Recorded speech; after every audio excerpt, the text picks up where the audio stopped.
Cuando Tolita le preguntó a su mamá que dónde estaba el punto G, la señora se infartó. Ha puesto una cara de haberse visto. Ella no se esperaba que mientras veía la tele plácidamente, luego de una interminable jornada, la nena se lo soltara a rajatabla. Tolita pensó que había dicho algo del demonio y que merecía ser castigada. Realmente la cosa no meritaba que la mamá pusiera esa cara, pues le sobraba el pudor e ignorancia como para saber la respuesta. Es decir, la mamá no sabía dónde estaba el punto G, pero se acordó de que en una plática sobre sexualidad que les dieron en la fábrica, alcanzó a oír que hablaban de algo por el estilo. No puso atención porque, desde que el papá de Tolita la dejó, evitaba todo lo que tuviera que ver con el sexo. La verdad es que se había vuelto un poco amargada y para no pelear todo el día con sus padres y con su hija, prefería quedarse a cubrir dobles turnos en su trabajo. Pero cuando Tolita le preguntó sobre el tal punto, pensó que quizás le estaba empezando a hacer falta a su hija. ¿Dónde se ha visto que una niña de 7 años hable tanto de sexo? Pasado el susto, le preguntó, como quien no quiere la cosa, que de dónde había sacado eso del punto G. Tolita dijo que la abuela le había dicho al abuelo que no entendía cómo. Después de más de 30 años juntos, ni siquiera hubiera encontrado el punto G. A pesar de su sorpresa, la madre trató de que ya no poner ninguna cara y le dijo a la niña que eso era asunto de viejos y que ella no tenía que meterse. Tolita dijo que no era importante ayudar al abuelo a encontrarlo, pues desde que la abuela lo regañó por haberlo perdido, había notado que ya no se hablaban bien y que eso la ponía muy triste. La mamá prometió resolver el asunto si ella, en cambio, le juraba que no volvería a hablar del punto en cuestión. Tolita lo hizo. Esa misma noche, la mujer esperó a que la niña se durmiera y, muy indignada, le espetó a su madre una horda de reclamaciones respecto al punto. La abuela le dijo que no veía ningún problema. Al contrario, qué bueno que la niña lo investigue, para ver si así, cuando se case, pueda ser un poquito feliz con su marido, no que ella. No tenía remedio.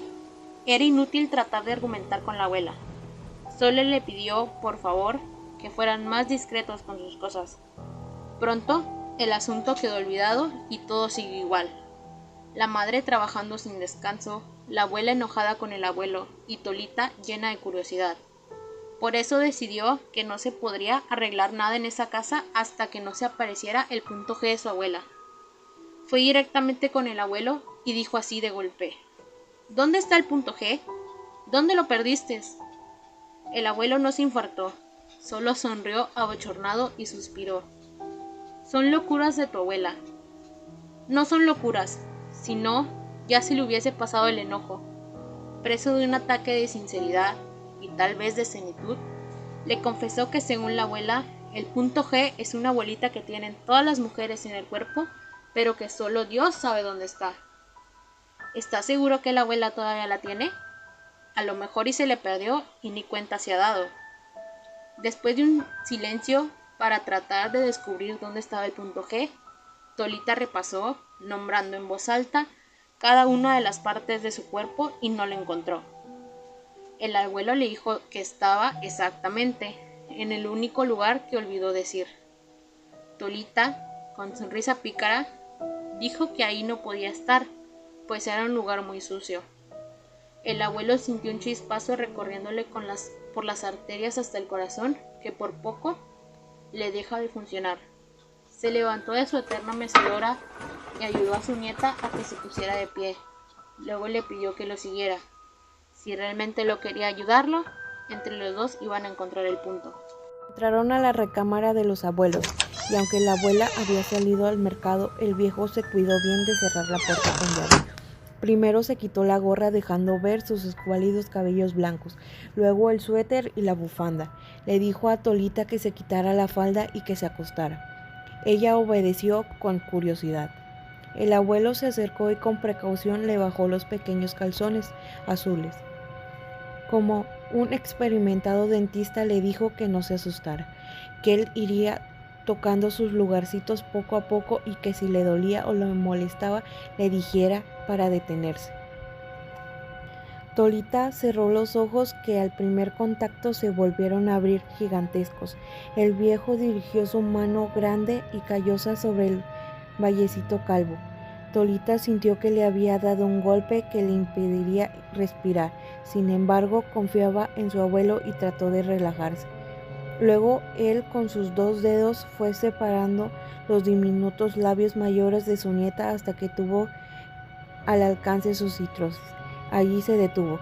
Solo era cuestión de alargar sus dedos y tocarlo, pero un ligero tirón de conciencia se lo impedía. Tolita lo urgió. ¿Qué pasa, abuelo? No me digas que ya no quieres buscar. La niña sintió un dolorcito sabroso como cosquillas, violentas que lastimaban pero también le daban risa. No entendía lo que estaba sintiendo, no era bonito pero tampoco feo. Era como comezón rascada. El abuelo acercó su nariz y olió el pequeño botón. Lo aspiró cerrando los ojos. Luego le pidió que se volteara y acarició sus insípidas nalgas. A Lolita le hizo cosquillas y se carcajeó nerviosamente. De un salto se levantó y subiéndose las bragas le dijo al abuelo que ya no quería buscar más. Ni modo, tuvo que acatar la decisión de la nieta cuando empezaba a perder todos los pudores.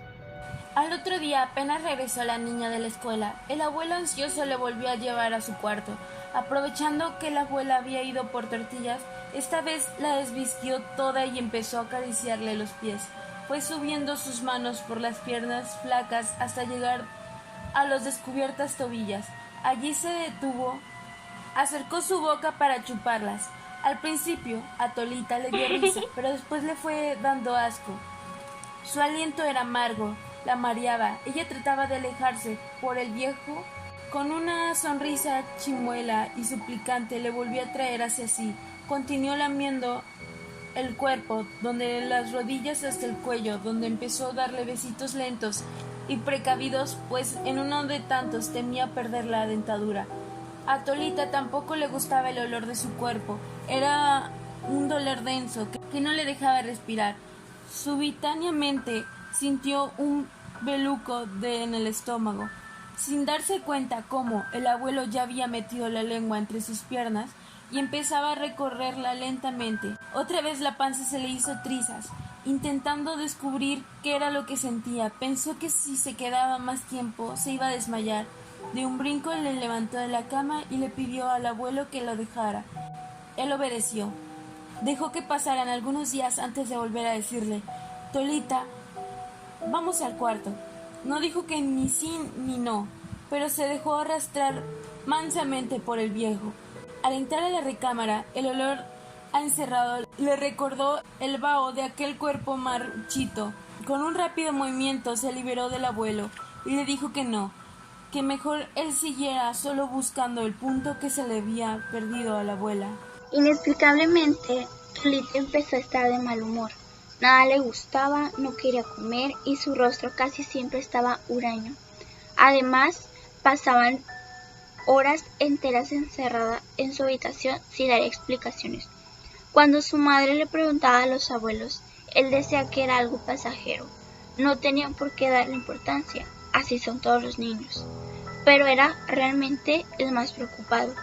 La madre de Tolita decidió averiguar qué estaba sucediendo y fue a verla a su cuarto. El abuelo, con el corazón en un hilo, se quedó escuchando tras la puerta. Cuando Tolita por fin se decidió a contestar las preguntas de su madre, solo dijo que se sentía muy sola y que quería un perrito para que le hiciera compañía. La madre, sin más averiguaciones, accedió. Al siguiente fin de semana, Tolita ya tenía un hermoso cachorrito French Bull como compañero. Sus encierros cotidianos ya no le causaban mal humor y muy pronto recobró la alegría. A su madre empezó a parecerle un poco extraño que todas las tardes se llevara el fresco de la mermelada a su recámara y pusiera llave a su habitación. Temía que la nena empezara a engordar. Un día, sin tiempo extra, antes de cualquier otra cosa, la madre se dirigió con llave en la mano a ver a Tolita. Sin importarle que los abuelos la siguieran aljariquientos, acusándose mutuamente de delirios sin importancia, la estupefacción se apoderó de ella, evitándole cualquier tipo de palabra o movimiento. Al encontrar a la niña totalmente desnuda, con la entrepierna embadurnada de mermelada, mientras el cachorro se redojeaba lamiéndola, el azoro del abuelo lo hizo tartamudear mientras la abuela conciliadora cerraba la puerta y con una mirada confusa trataba de explicarle a su hija que solo era una cosa de niños.